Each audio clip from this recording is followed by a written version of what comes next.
My husband is my biggest cheerleader, and my daughter.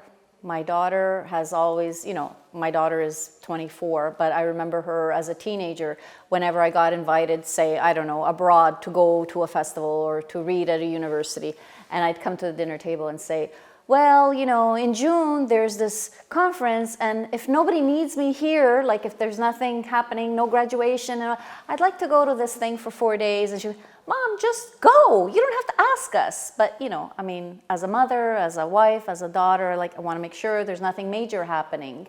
But I think, I was teaching, and I had 2 kids. I now have 3, but I had 2 kids, and I was teaching, and I was doing a PhD. And I had, many, many times I thought, I don't need to finish a thesis. Like, I have a job, I have a family. Because obviously I had started a part-time thesis when I didn't have, I didn't have a boyfriend, I didn't have a full-time job, and I didn't have any kids. It became a lot. But I remember my husband telling me, you have to finish this or you'll regret it. So take the time to finish it. My parents have always been supportive. My sister has always been supportive.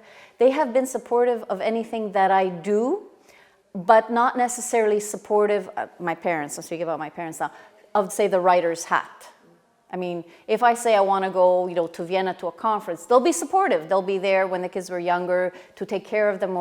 But, why do you need to write? But I feel grateful that even though, say, my in-laws or my parents did not embrace me as a writer, that they were always supportive, that if it was something that it was important to me, they never said, well, I'm not going to babysit because, we don't want you going off, to some conference. No, they've said, you need to do this, we don't understand it, but we'll be there for your kids, And that's a big relief if you're going to leave for even 4 days, to know that you have grandparents who will go pick up the kid at school, But the most support I've gotten is from my husband, Dominic. He's my husband. He's also a writer. He's best known as a publisher of a Chanty magazine, and recently has started writing short stories, probably because he follows me to short story conferences, and he says, well, I've got stories to write, which is exactly what I had said.